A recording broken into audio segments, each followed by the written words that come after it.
법과 친해지는 제일 좋은 방법 생생법률쇼. 안녕하세요. 진행을 맡은 최승호입니다. 오늘도 크고 작은 법률 문제로 어려움을 겪고 있는 여러분을 위한 법률 상담은 물론이고요. 세상을 들썩이게 하는 이슈들을 법적으로 풀어보는 시사법률 토크까지 준비되어 있습니다. 법률과 관련해 궁금한 내용이 있으신 분들은 상담전화 02557-8295번으로 연락주시거나 법률방송 홈페이지에 접속 후 법률상담 게시판에 문의 남겨주십시오. 그리고 아래 하단에 보이는 이메일로도 상담 문의 받고 있습니다. 각 분야 전문 변호사가 무료로 성심성의껏 상담해드리니까요. 많은 참여 바라겠습니다. 지금 이 방송은 유튜브를 통해서도 실시간으로 함께 방송되고 있으니까요. 많은 시청 부탁드리고요. 유튜브를 통한 소통의 창구도 활짝 열어두겠습니다. 그럼 오늘 도움 주실 변호사님 소개해드리도록 하겠습니다. 법무법인 해인의 김배년 변호사님 자리하셨습니다. 어서 오십시오. 네. 안녕하세요. 오늘도 여러분의 법률적인 궁금증을 시원하게 해결해드려 보도록 하겠습니다. 네, 제가 좋아하는 김배년 변호사님과 함께 또 방송을 하게 됐는데 기대가 됩니다. 네, 저도 기대됩니다. 네, 오늘도 억울하고 답답한 분들에게 명쾌상쾌 통쾌한 상담, 유익한 상담 해주시길 기대해 보도록 하겠습니다. 그럼 오늘 접수된 상담 미리 살펴볼까요? 위층과의 누수 갈등 어떻게 해결해야 할까요? SNS에 집착하는 아내와 이혼하고 싶어요. 돈을 안 갚아서 고소하겠다는데 공갈이 맞나요? 집주인이 임대보증금을 돌려주지 않아요. 라고 다양한 분야의 상담이 접수되었습니다. 잠시 후 변호사님과 함께 속 시원한 해결책 찾아보도록 하겠습니다. 시청자 여러분도 어떤 해결책이 제시가 될지 계속해서 함께 지켜봐 주시길 바라겠습니다. 생생법률쇼 첫 순서는 시청자 여러분이 법과 친해지길 바라면서 법적인 상식을 유익하게 설명해주는 시간, 판결록 시간입니다. 뉴스와 신문에서는 회자되곤 하는 화제의 판결. 오늘은 좀 어떤 내용을 준비해 주셨을까요, 변호사님? 네, 최근에 펜션 수영장에서 예. 투숙객이 다이빙을 하다가 예. 사지가 마비되는 사고가 났다면 예. 90%는 본인 책임, 예. 10%는 펜션 측 책임이라는 이런 판결이 나왔습니다. 네. 오늘 판결록에서는 어떠한 근거로 이러한 판결이 나왔는지 자세히 살펴보도록 하겠습니다. 펜션 수영장에서 다이빙을 네. 했다. 네. 뭔가 수영장의 구조적인 문제들도 뭔가 문제가 될 것 같긴 한데, 펜션 수영장은 좀 계곡이나 좀 일반 수영장에 비해서 수심이 얕을 수도 있을 것 같아요. 특히나 더 좀 주의를 기울여야 될 것 같은데, 이번 사고 좀 어떻게 일어나게 된 걸까요?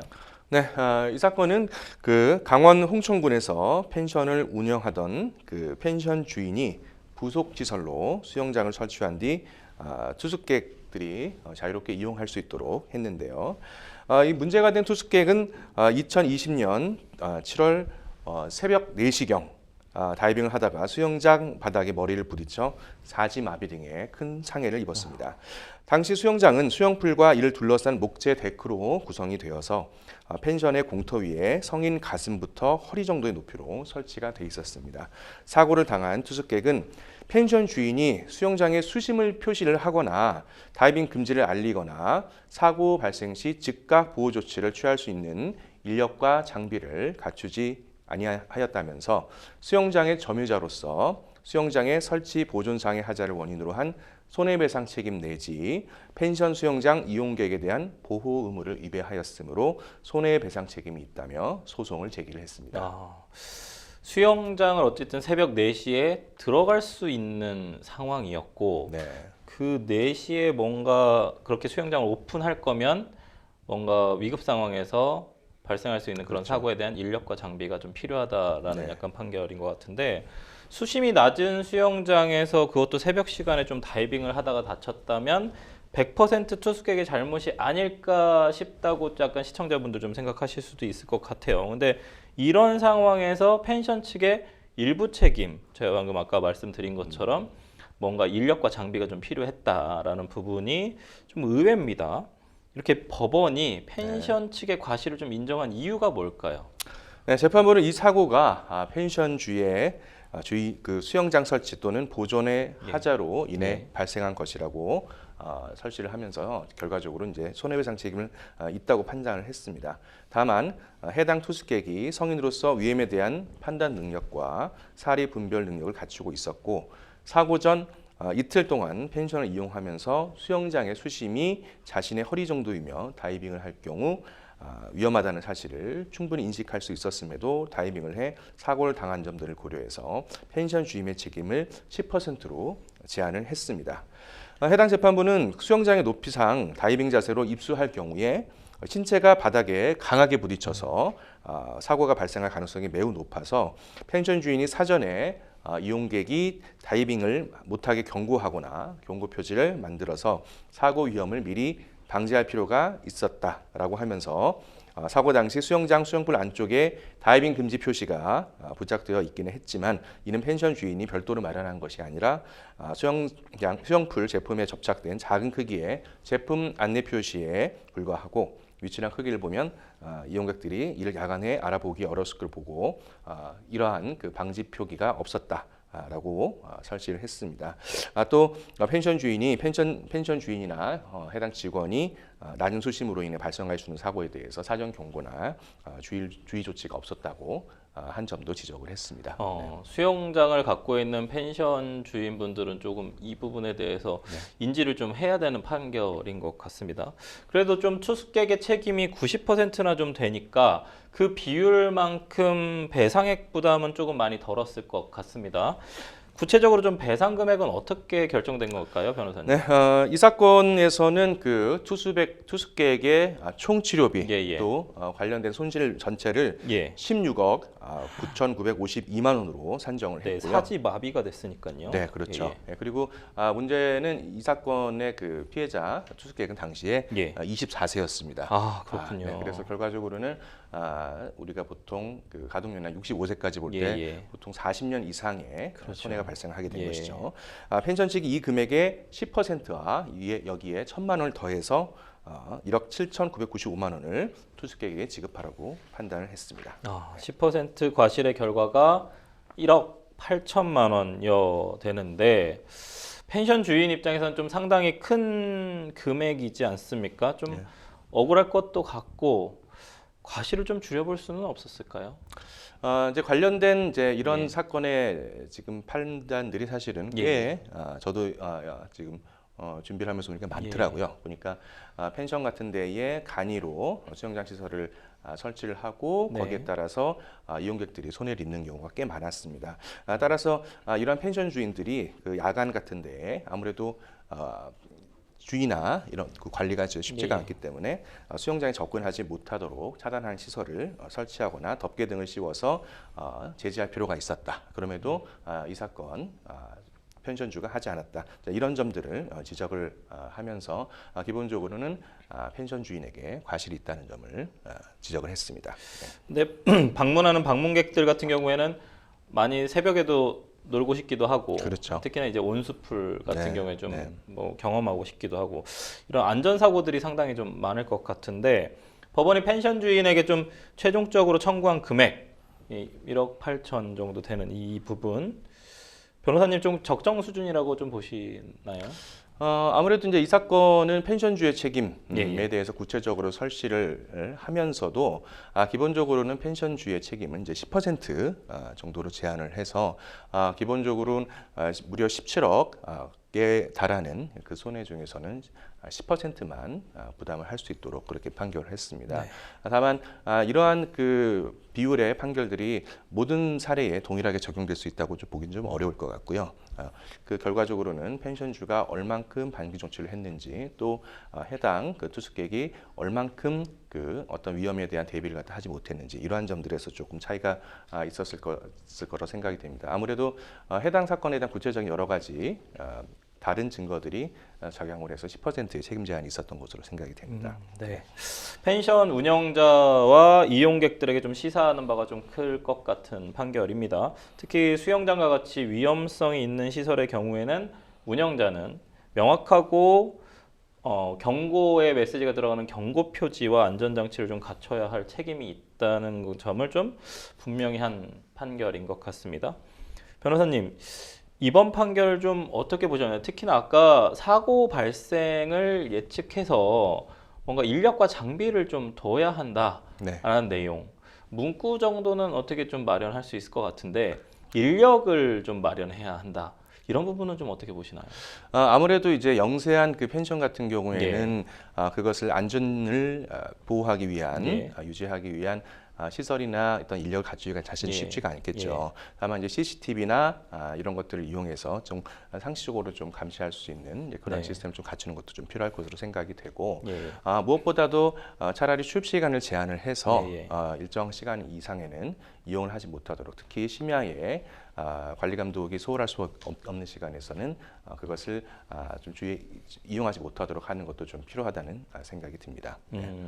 시간 제한 관련된 부분. 예. 다만 이제 무엇보다도 중요한 것은 이 예. 사건의 이제 피해자가 예. 그 투숙객이 24세였고 그러니까 너무 어린 나이고요. 네, 지금 뭐 1억 8천만 원의 어떤 보상금이 지급된다고 하지만 예. 사실은 이러한 이제 그 손해는 금전적으로 사실 반드시 그렇죠. 보전될 수 없는 예, 것이기 예. 때문에 무엇보다도 안전사고가 발생하지 않도록 우리 그 펜션 주인 또 이용 투숙객이 주의하는 것이 무엇보다도 가장 중요하다고 생각이 됩니다. 공작물들 중에서도 위험성이 좀 큰 공작물들이 있고 지금 이 사실 수영장이라는 공작물은 그렇게 위험이 크지 않을 거라고 많이들 그렇죠. 생각하셨을 텐데 뭔가 상당히 큰 위험이 발생을 했어요. 네. 뭔가 좀 공작물 설치 중에 뭐 펜션이든 뭐든 좀 위험하다고 보시는 것들이 좀 있으실까요? 아무래도 계속 지금 이 사건 이제 수영장 같은 경우에는 예. 여름에만 한시적으로 예. 사실 이제 설치되는 이제 그쵸. 그런 수영장이었기 예, 예, 때문에 예. 계속 운영되는 어떤 수영장이나 이런 거에 비해서는 예. 그 시설문이나 구조적인 안전이 아무래도 예, 예. 좀 취약할 수밖에 없었습니다. 예, 예.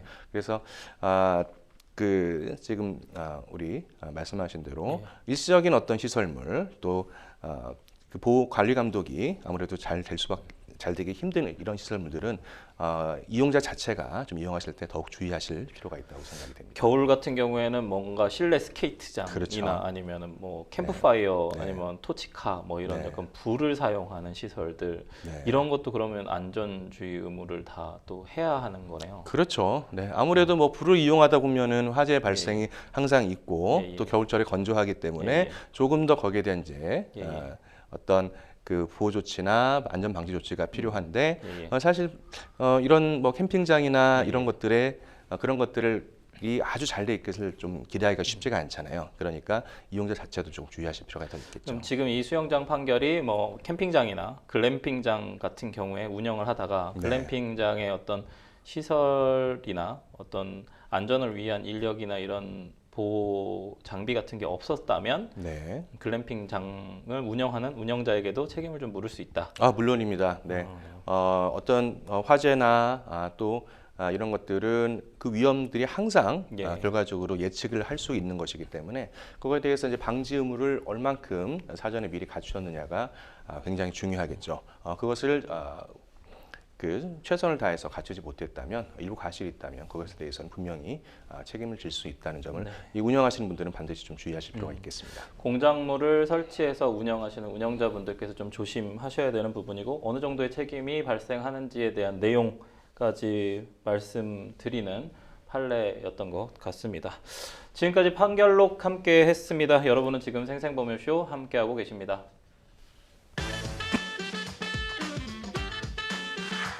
어렵고 복잡한 법률 문제로 고민하고 계신가요? 그렇다면 생생법률쇼가 도와드리겠습니다. 생생법률쇼에선 민사, 형사, 가사 등 각 분야 전문 변호사들이 매년 800여 건의 법률 문제를 속 시원하게 해결해드리고 있는데요.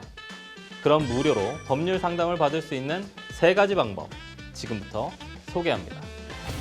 첫째, 02-557-8295번으로 전화해 법률 상담 신청을 한다.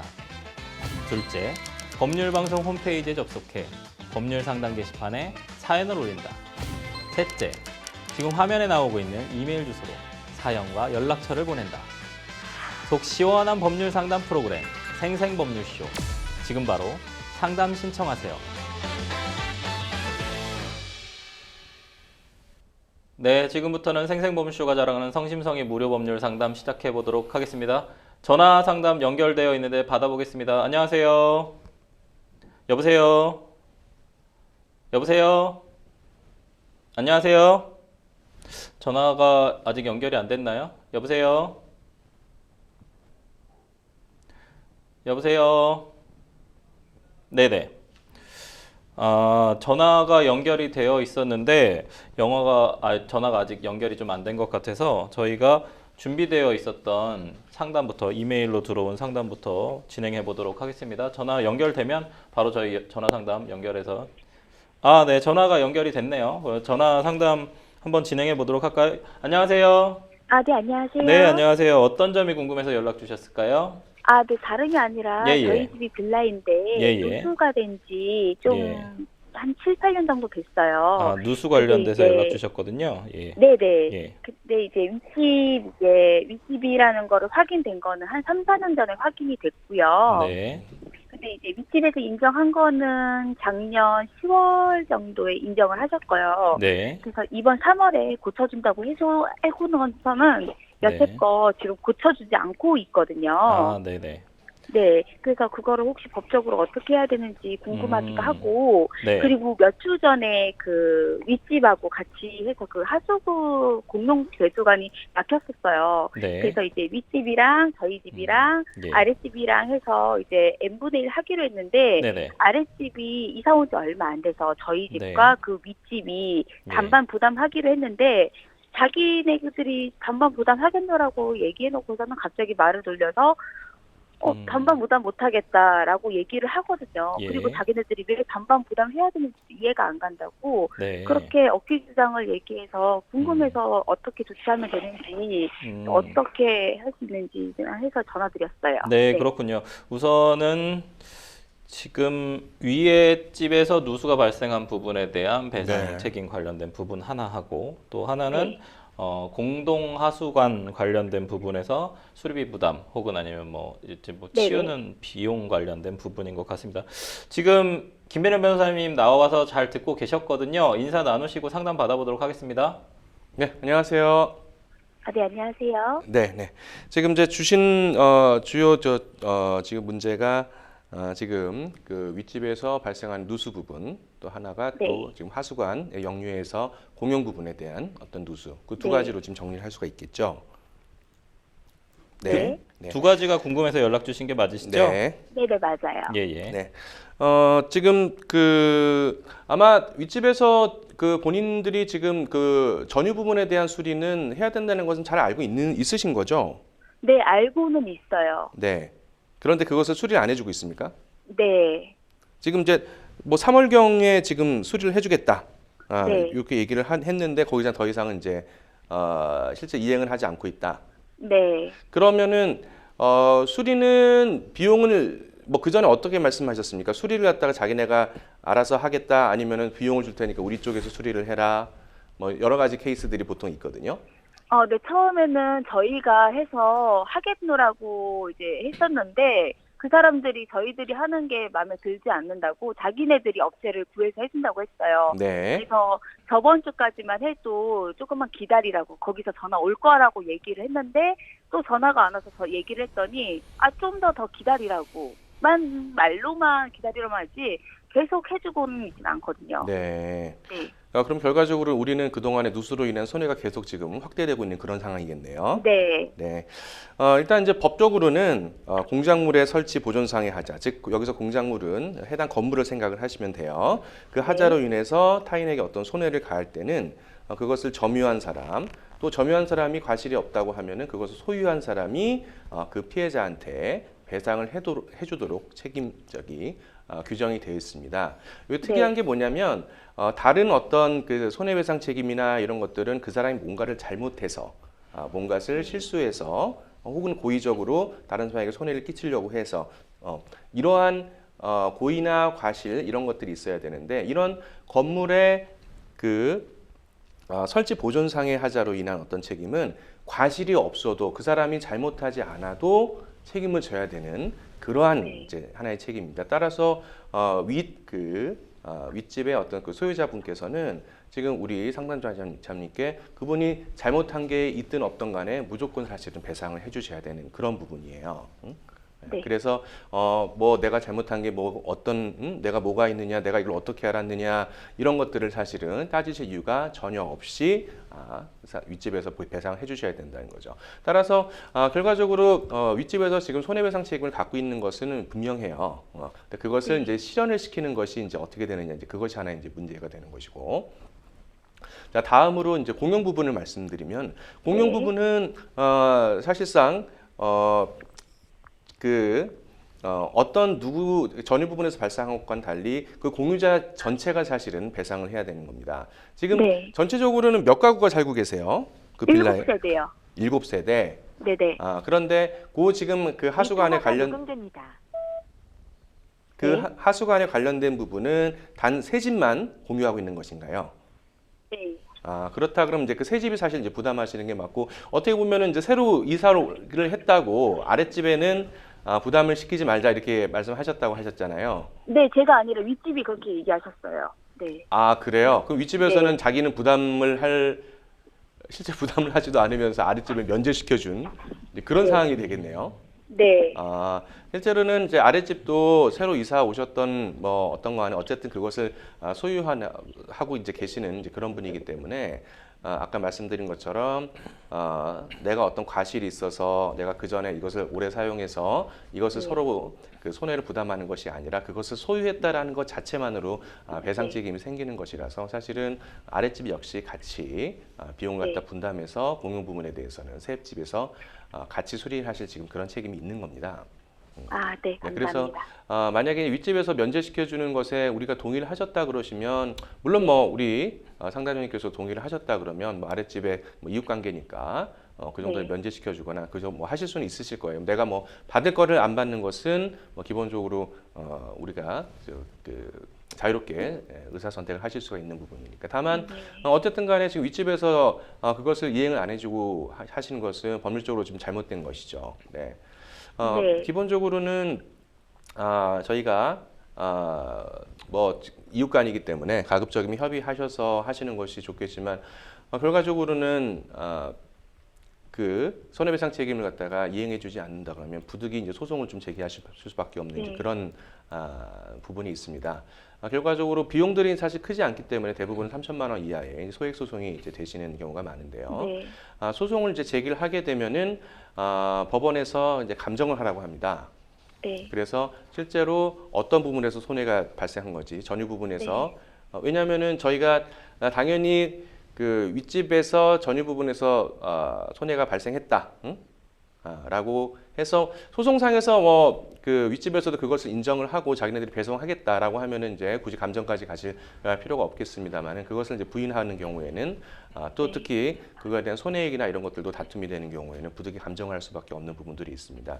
다만 이제 이 소액 소송에서는 그 재판부에서 가급적이면은 감정까지 가지 않고 그것에 대해서 서로 좀 부담할 수 있게끔 화해를 유도하는 경우가 많기 때문에 가급적이면은 법적으로 소송을까지 가는 방법은 피하시는 것이 좋겠습니다만은, 만약에 끝까지 이행을 안 하신다 그러면 관련된 소송을 진행하시는 것이 좀 부득이할 것으로 생각이 됩니다. 소송은 비용도 청구하실 수 있지만 그것을 공사를 이행하라는 공사 이행 청구도 하실 수가 있습니다. 그것을 이행을 안 하게 되면 뭐 하루에 얼마씩 이렇게 간접적으로 비용을 부담하게 함으로써 그것을 실제로 공사 이행하게 하게끔 하는 그러한 형식의 어떤 청구도 가능합니다.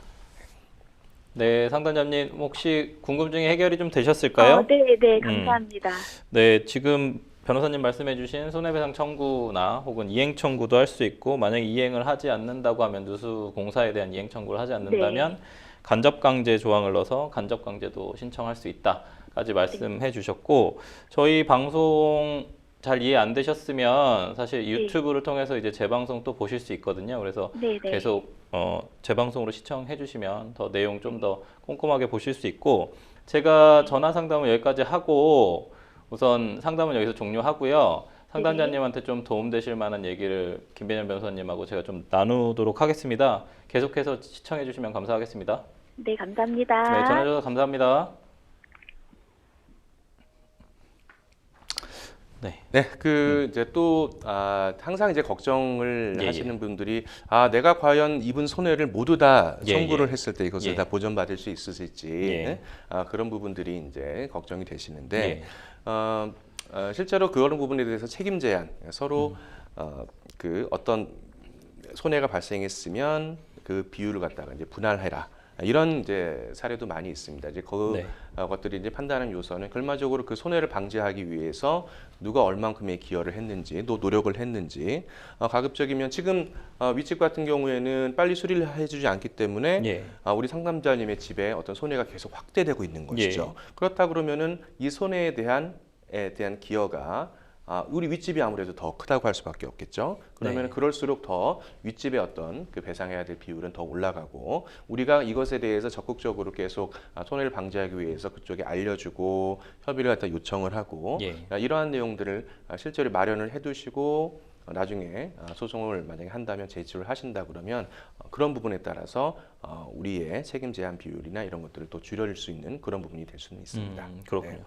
우선은 지금 사실 누수가 발생한 지 7년에서 8년 정도 됐고 실제로 수리를 해준다고 했는데 미리 보내주신 상담 내용을 보면 천장, 벽, 바닥 뭐 여러 가지 석고보드까지 떼어낼 수 있는 그리고 또 위층에 계속 얘기를 했는데 방수공사 했다라고 그렇죠. 얘기를 하는데 방수가 안 돼서 네. 우리 쪽은 사실상 수리를 해도 또 다시 뭔가 비가 침습해서 어쨌든 또 다시 누수에 네. 피해가 발생을 할 수 있는 상황인 것 같은데 손해배상 금액이 뭐 지금 같은 경우에는 사실은 좀 그러면 수리를 자비로 먼저 뭔가를 하고 나서 청구를 해야 될까요? 아니면은 방수공사가 안 되어 있으면 사실상 무용지물일 것 같아서 그렇죠. 네. 그럼 소송을 내고 나서 뭐 해야 될까요? 그래서 이제 그분들도 많이 이제 고민하시는데 예, 당장 사시는 분들은 예. 벽지가 막 젖어 있고 예, 예. 곰팡이가 나고 이러니까 예, 예. 뭐 보기 싫고 또 뭐 자녀들 방에 있는 경우에는 그렇죠, 예. 아이들한테도 피해가 가고 예, 예. 그러니까 일단은 누수가 있더라도 어떻게든지 수리를 하고 싶은데 네. 문제가 뭐냐면 결과적으로 그 손해가 계속 다시 발생한다는 예. 거죠. 결과적으로 이제 원인을 찾을 수밖에 없는데 물론 그것에 대해서 내가 다시 지금 보수를 하고 또 윗집의 어떤 그런 것들이 문제 원인 때문에 이미 근본적으로 해결되지 않아서 다시 손해가 발생한다면 그것을 역시 중복적으로 다시 청구를 할 수도 분명히 있습니다. 다만 구체적인 사실에 따라서 좀 미리 협의를 해서 할 수 있었는데 예. 뭐 그런 사정들이 있다면 그 비율이 일부 조정이 될 수 있는 네. 그런 부분들은 있겠죠. 누수의 원인에 대해서 상대방은 계속 부인을 하면 네. 결국은 아까 말씀해 주신 것처럼 감정을 할 수밖에 그렇습니다. 없을 것 같은데 네. 사실 법원에 가서 아까 얘기해 주신 것처럼 감정을 하면 6개월 이상 또 걸릴 맞습니다. 수도 있고 네. 좀 시간이 좀 길게 걸릴 것 같은데 건설분쟁 조정위원회 있지 않습니까? 그렇죠. 분쟁조정위원회를 좀 거치면 좀 이게 좀 빠르게 해결이 될 수 있을까요? 네, 건설분쟁조정위원회에서는 우리 네. 이웃 간의 이제 어떤 관련자들의 서로 불러서 합의를 네. 조정을 시도를 하고 하기 때문에 예. 거기서 합의가 된다면 좀 빨리 해결이 될 수 있습니다만은 예, 예. 사실 합의가 안 되는 경우도 네. 굉장히 많기 때문에 일단은 그 절차도 한번 이용을 해보시는 것도 적극적으로 좀 고려를 해보실 필요가 있습니다. 저희 공공기관에서 운영하는 임대차 분쟁 조정위원회도 네, 있고 네, 그렇습니다. 건설 분쟁 조정위원회도 네. 있는데 화해나 조정이나 뭔가 중재가 안 되면 또 결국은 소송을 소송으로 또 가죠. 넘어가야 되는 네. 상황이고 최근에 저도 이제 같은 지난주에도 관련된 내용 예, 증명을 예. 사실은 이제 발송을 한 적이 있는데 예, 예. 생각보다는 법률적인 조치를 이제 취한다는 것을 아랫집에서 예.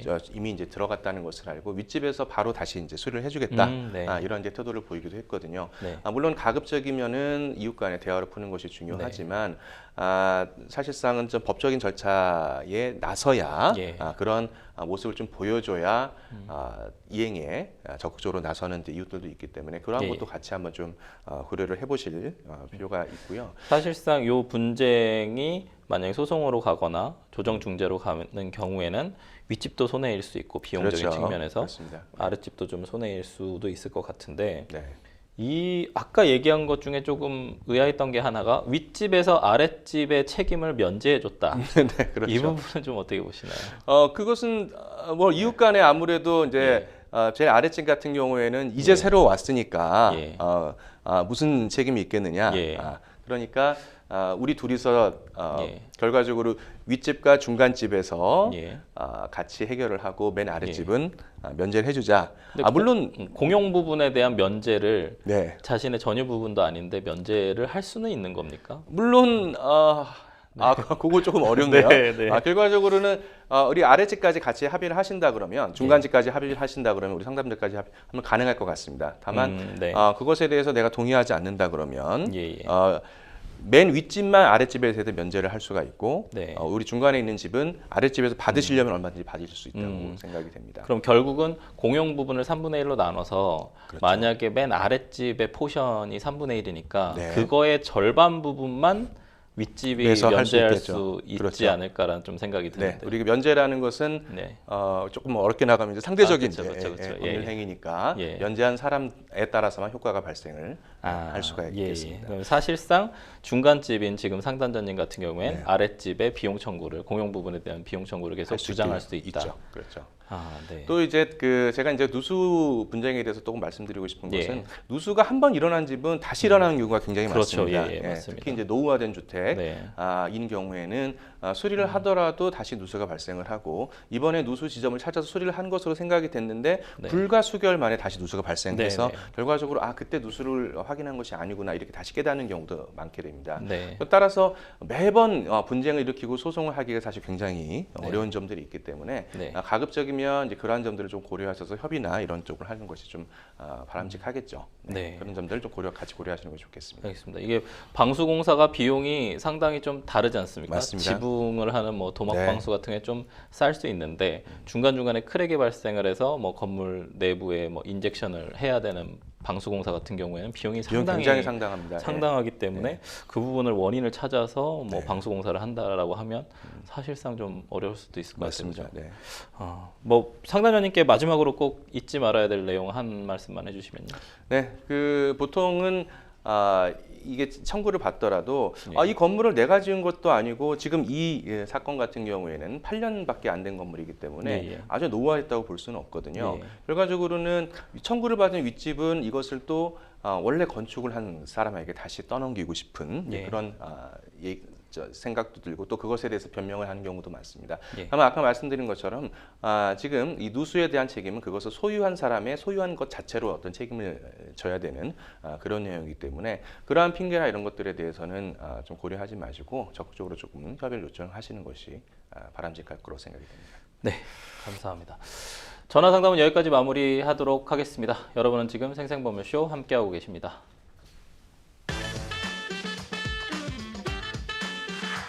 어렵고 복잡한 법률 문제로 고민하고 계신가요? 그렇다면 생생법률쇼가 도와드리겠습니다. 생생법률쇼에선 민사, 형사, 가사 등 각 분야 전문 변호사들이 매년 800여 건의 법률 문제를 속 시원하게 해결해드리고 있는데요. 그럼 무료로 법률 상담을 받을 수 있는 3가지 방법 지금부터 소개합니다. 첫째, 02-557-8295번으로 전화해 법률 상담 신청을 한다. 둘째, 법률방송 홈페이지에 접속해 법률 상담 게시판에 사연을 올린다. 셋째, 지금 화면에 나오고 있는 이메일 주소로 사연과 연락처를 보낸다. 속 시원한 법률 상담 프로그램 생생법률쇼. 지금 바로 상담 신청하세요. 네, 계속해서 법률방송 이메일을 통해 들어온 여러분의 고민을 해결해 드리도록 하겠습니다. 사연 내용 보실까요? 아내와 결혼한 지는 5년 정도 됐습니다. 4살 아이 하나 키우고 있는데요. 아내는 흔히 말하는 인플루언서입니다. 개인 SNS를 운영하고 있는데 팔로워가 3만 명 정도 돼요. 가끔 공동구매도 열면서 돈을 벌고 있는데요. 처음엔 아이 낳고 육아하면서 우울해하던 아내가 뭐라도 적극적으로 하는 게 보기 좋아서 응원을 했습니다.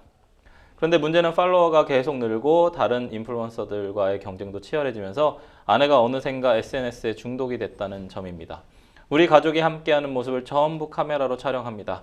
밥 먹는 것부터 외식, 여행 가는 것 전부 다 아내의 SNS를 위한 것이 아닐까 생각이 될 정도입니다.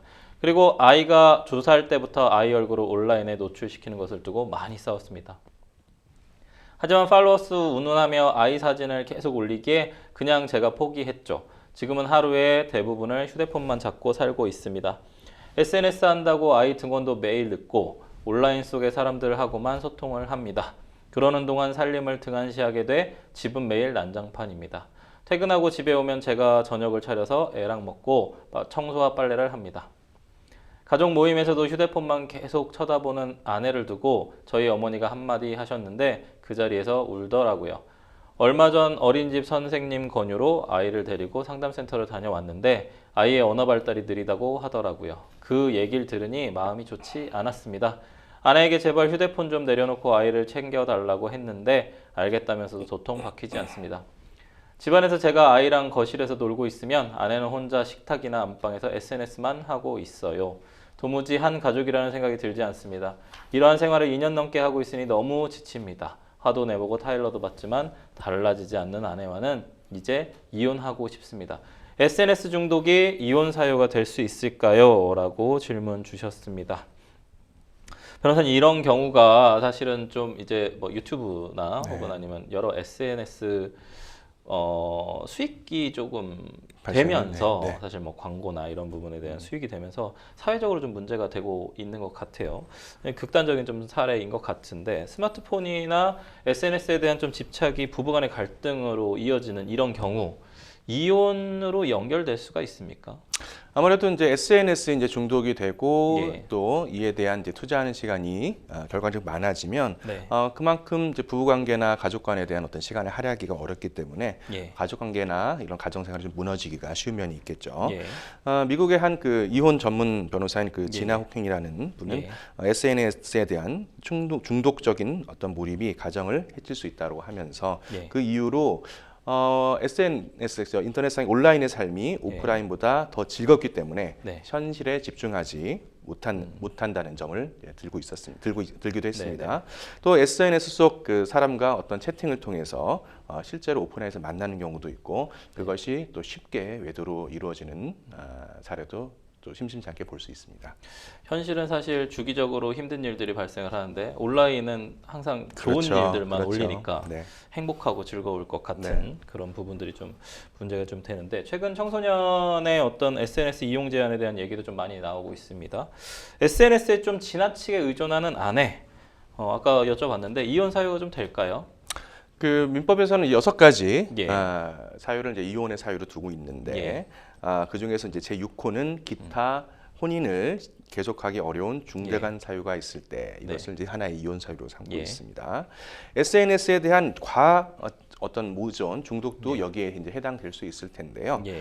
다만 SNS에 대한 의존, 중독 자체만을 이혼 사유 하나의 원인으로 삼고 있는 사례는 아직은 좀 발견하기 힘들고 다만 결과적으로 SNS에 의존하거나 과몰입하면 여러 가지 부작용이 생길 수밖에 여러 부작용이 생길 수 있는 거죠. 없죠.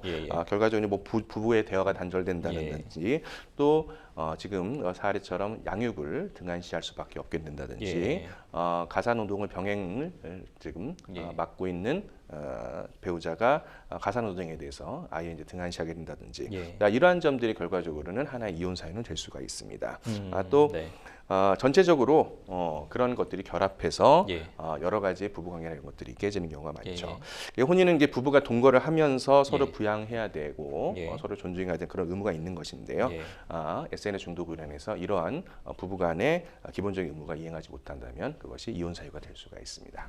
그러니까 민법 840조의 6호 사유에 기타 혼인을 계속하기 어려운 중대한 사유 중에 해당될 수 있는 게 원래 부부간에는 법률원의 부부간에는 동거 의무와 부양 의무가 있음에도 불구하고 이런 어떤 동거 의무 위반이나 혹은 부양 의무 위반이 돼서 사실상 혼인 사유로 청구할 수도 있을 것 같다.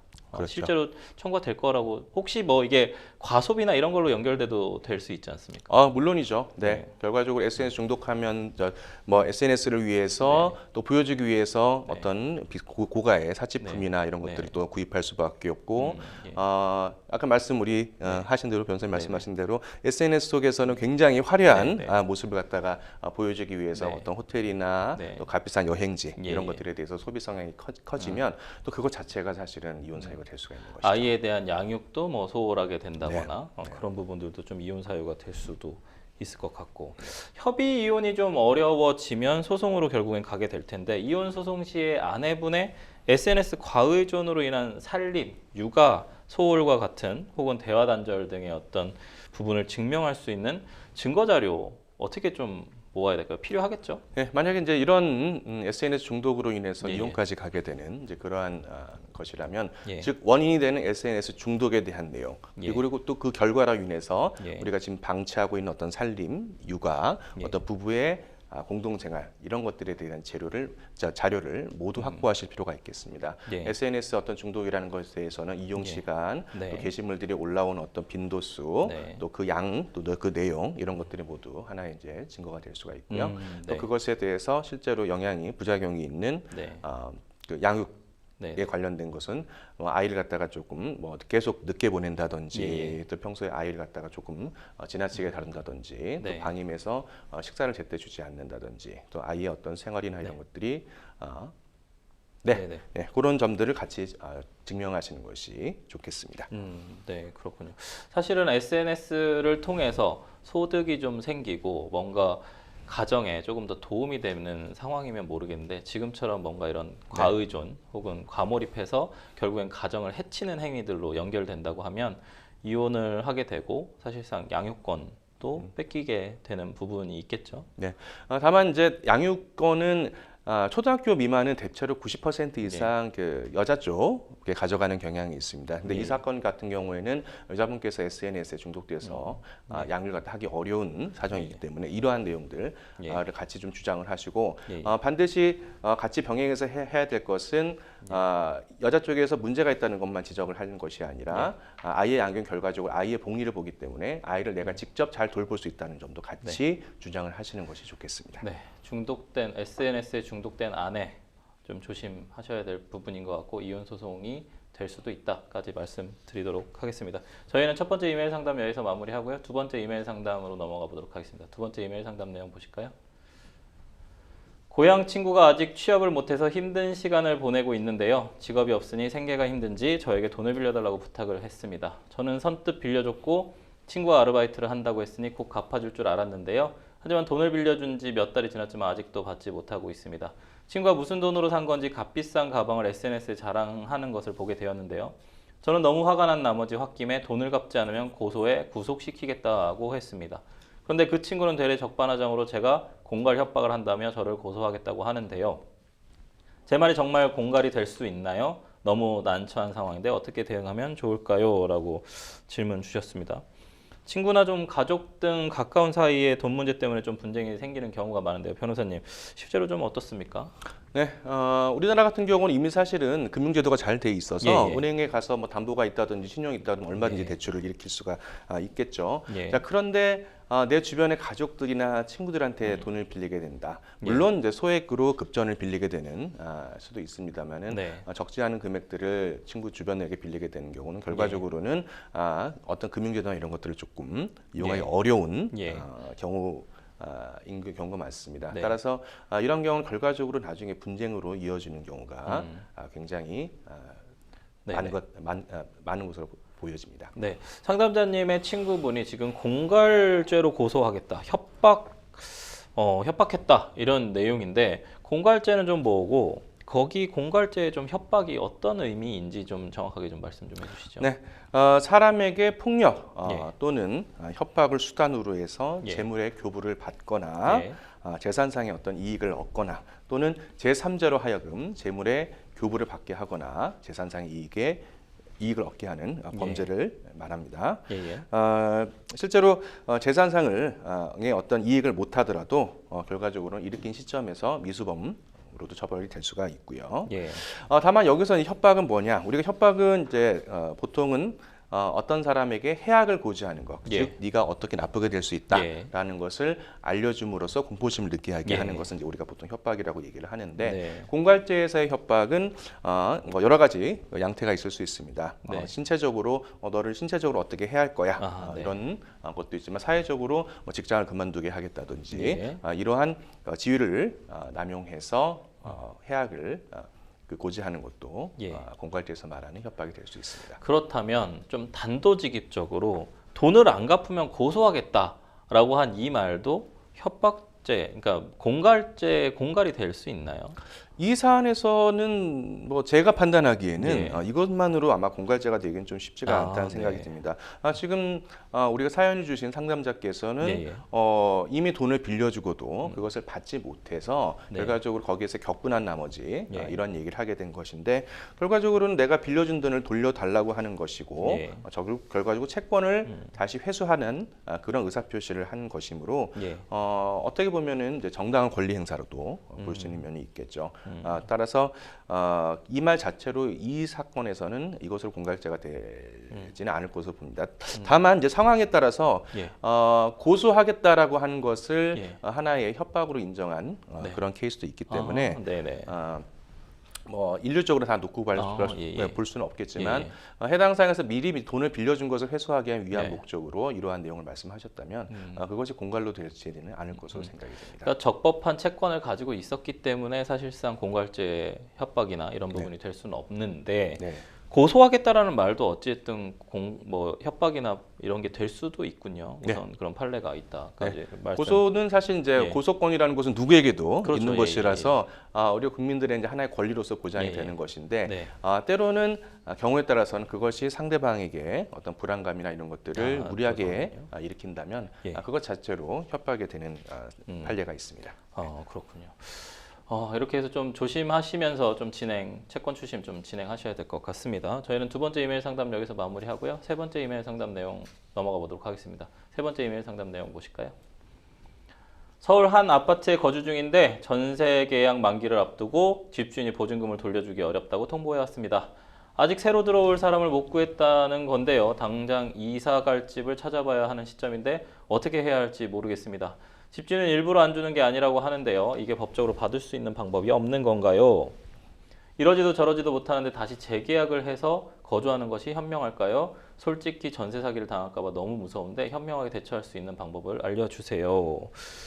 네, 사실은 이렇게 전세를 살거나 하시는 분들이 보증금을 사실 큰 돈이니까 묶여 있는 경우들이 많지 않습니까? 그러니까 임대인에게서 받아서 새로운 데 계약해서 거기다 보증금을 내야 되는 경우들이 많은데 이런 시점 차이 때문에 발생하는 그렇죠. 이런 네. 문제들이 정말 많은 것 같습니다, 변호사님. 집주인 임대 보증금 안 돌려주는데 단도직입적으로 이거 어떻게 돌려받아야 됩니까? 네, 뭐 기본적으로 청구를 했는데 예, 예. 돌려주지 않는다 그러면 법적인 수단을 강구할 수밖에 없겠죠. 예. 네, 뭐 소송을 제기하는 것이 뭐 기본적인 내용입니다만은 예, 예. 아무래도 소송이라는 것은 시간 비용이 상당하기 예. 때문에 그거보다 좀 간편한 예. 독적 절차 중에 하나인 지급 명령을 이용하시는 것이 예. 시간적으로 가장 효율적인 방법입니다. 예, 예. 그럼 이 지급 명령 신청할 때 좀 주의할 점이 있다면 어떤 게 있을까요? 이 주의할 점 좀 뭐 말씀 좀 해주실까요? 네, 기본적으로는 그 채무자인 예. 이제 집주인의 정확한 예. 주소, 이름을 알아서 작성을 하셔야 되고요. 예, 예. 주민등록번호를 알 수 있다면 대체로 임대차 계약서에는 주민등록번호를 모두 다 적기에 돼 있기 때문에 예, 예. 그것을 적시를 해서 기재를 하시는 것이 가장 예, 예. 좋겠고 그 다음에 거기에 관련된 자료, 예. 임대차 보증금에 대한 가장 중요한 자료는 두 가지가 있겠죠. 임대차 계약서, 그 다음에 내가 보증금을 준 이체 내역, 그리고 보통 부동산에서 영수증을 갖다 발급해 주는 경우가 많습니다. 네, 그것들을 증명 갖다 첨부를 하시고요. 네. 그리고 실제로 내가 이것을 청구하는 이유, 왜 임대인이 지금 내가 이것을 청구하는, 즉 임대인이 이미 변제기, 임대차 기간이 모두 종료를 했음에도 이것을 주지 않고 있다. 네. 이런 내용들을 구체적으로 적시를 하시면 되겠습니다. 근데 사실상 보증금이 나와야 그 다음 집으로 갈 수 있는데 지금 같은 경우에 보증금 돌려받지 못했어요. 사실 그 돈을 확보해가지고 다른 보증금 이중으로 또 써야 되는 상황들도 좀 짜증이 나는 상황이지만 그렇죠. 그럼에도 불구하고 이사를 해야 되는 상황들이 있을 것 같습니다. 재계약 안 하고 이런 경우에 주민등록 이전하면서 임대차 보증금 좀 보장받지 못하는 것으로 알고 있는데 만약에 이사를 하면요. 네. 이럴 땐 좀 어떻게 해야 됩니까? 네, 이미 뭐 새로운 집을 계약을 했다든지 예. 아니면 아파트를 뭐 새로 분양받으셨다든지 맞습니다. 해서 예, 예. 내가 집이 빠지 않는데도 이사를 어떻게 해야 되는 경우도 굉장히 예. 많습니다. 자, 이럴 때 이제 많이 이용을 하시는 것이 이제 예. 그 임차권 등기 명령을 신청을 하실 수가 네네네. 있는데요. 임차권 등기 명령이라는 것은 이미 그 임대차 기간이 도과했음에도 불구하고 임대인이 보증금을 반환하지 않을 때 이용할 수 있는 제도입니다. 그래서 등기를 신청을 하시면 그것을 하는 것이 가장 현명한 방법이 되겠습니다. 네, 임차권 등기 명령하고 어쨌든 이사를 좀 나가는 것까지 좀 설명드렸습니다. 네, 생생법쇼 오늘도 마칠 시간이 다 됐는데 오늘 함께해 주신 김변현 변호사님 감사합니다. 네, 감사합니다. 법률 상담 참여 방법 다시 한번 알려드리도록 하겠습니다. 상담 전화 0255-7289번으로 연락 주시거나 법률방송 홈페이지 접속 후 법률 상담 게시판에 문의 남겨주십시오. 네, 오늘 순서는 여기까지입니다. 시청해주신 시청자 여러분 감사합니다.